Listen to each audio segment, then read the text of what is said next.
Today we're going to take a look at polynomial regression. So I've already imported my libraries. I have the normal ones, pandas, which lets me upload my CSV file and manipulate the data, matplotlib, which lets me make some basic graphs like a scatter plot, numpy, which lets me format my graph and do some other calculations. In this case, the numpy library has our regression function in it. And then this one is new. This lets us calculate our r-squared value, which can help us determine if our function is a good fit for the data. So I'm using the fish data today. We have a bunch of fish, their species, and some dimensions. I am going to focus on the length, and I'm going to use length 3 and the weight. So these are the variables I am looking at for this data. I am going to do quadratic regression, and then I'll show you how to tweak this to do any polynomial. So remember that a quadratic is in the form y equals ax squared plus bx plus c. I'm going to call this equation quad for quadratic. I'm going to do np for numpy, and then it's poly1d is the function. And then np dot polyfit. And I need my x variable, which is length, my y variable, which is weight, and the degree of my polynomial. So here, x is length, y is weight, and the degree is 2. So if you're doing a different type of polynomial, a cubic, quartic, a 100th degree polynomial, whatever you choose to do, the only thing that's going to change here is this degree. So you'd change the 2 to a different number to fit whatever you need it to do. And I'm going to print that. So here's my equation. Okay. Now, the one thing that is weird with this method of polynomial regression is you have to also define your domain. So because I've already looked at this data, and I'm just going to call the domain variable xx, you can use whatever you want. I'm going to do linspace. I'm going to go from 0 to 70 because I know that that fits the data well because I've already looked at it. This defines the domain of our quadratic function.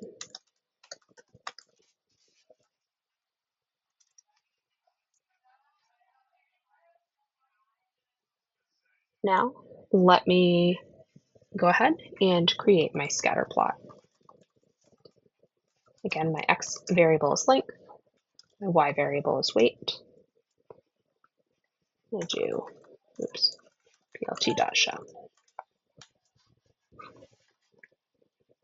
So that's my data. I'm going to go ahead and add some labels, plt.title, quadratic regression, length versus weight of fish, plt.x label, this is the length, this is in centimeters, y label, weight in grams. Now, to add my curve, my quadratic equation to this, pretty easy. I'm just going to go plt.plot. Then I need to do xx, so I know what the domain is, and then quad xx. So I'm plugging in all of the numbers from 0 to 70 into my quadratic function, and that's what I'm graphing here. And I'm going to make this red. So you can see that this isn't necessarily the best fit for this data. It's not terrible, but it's not great. So let's do a couple other calculations. I'm going to come back up here and let's look at the r squared value. So I'm going to print r squared equals r2 score.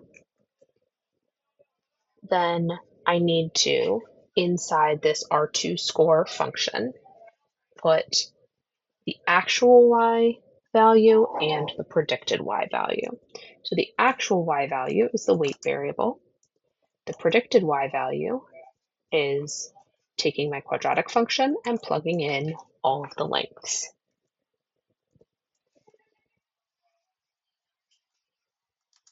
So for R2 score, I need my actual y and then my predicted y.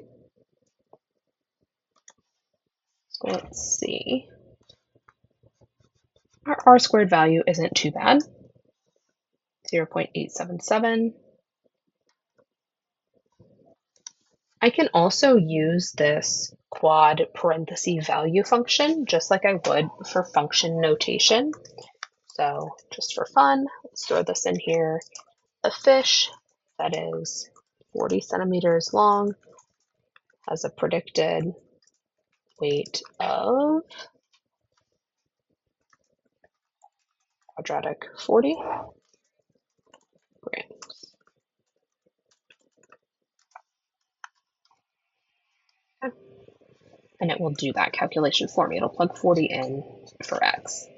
If I want to highlight this point on my graph, I can add another plt.plot here and do 40 and then quad 40.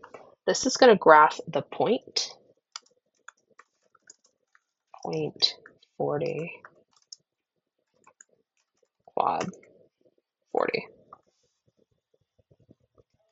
And then if I want to just change the formatting of this, I'm going to say that I want it to be a red circle. So you can see that that would be the predicted value there.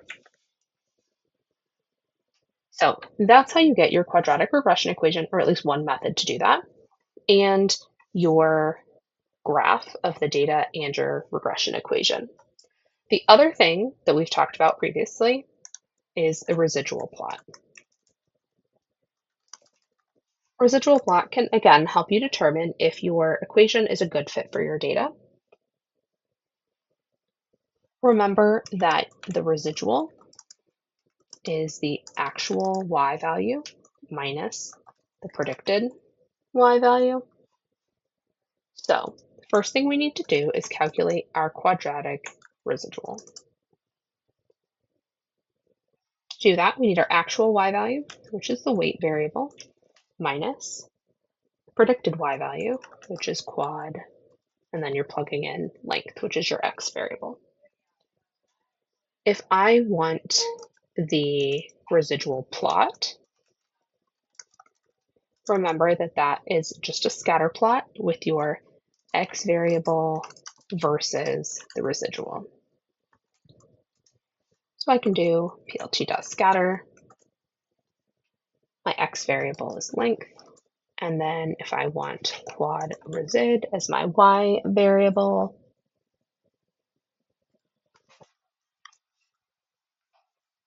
I can go ahead and do plt.title is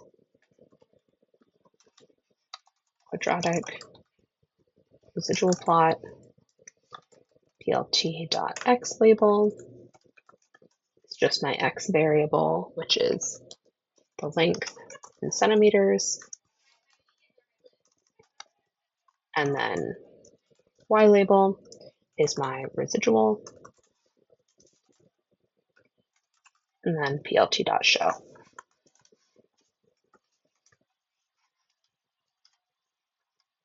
So here's my residual plot.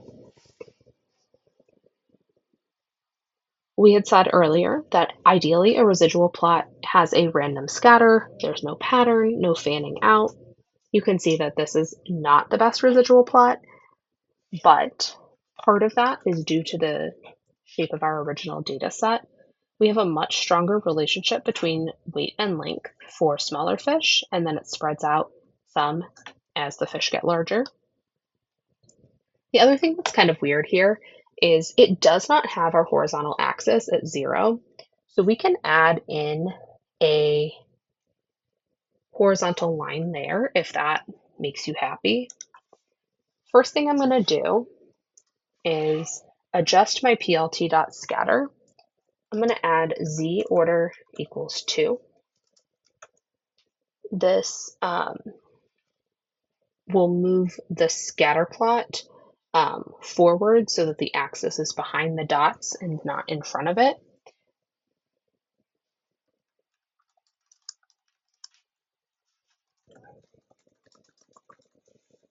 And then I'm going to add a XH line. I'm going to just graph a horizontal line, y equals 0. I want the color to be black. I want to make sure that the line width is pretty small. And then I want z order to be 1. This is going to add the horizontal axis to the graph. Okay. So if that helps you see the trend a little bit better, then you can go ahead and do that. But that's how you do your polynomial and your residual plot. If you want to change the degree of the polynomial, all you need to do is go back up to the top, change this 2 to something else,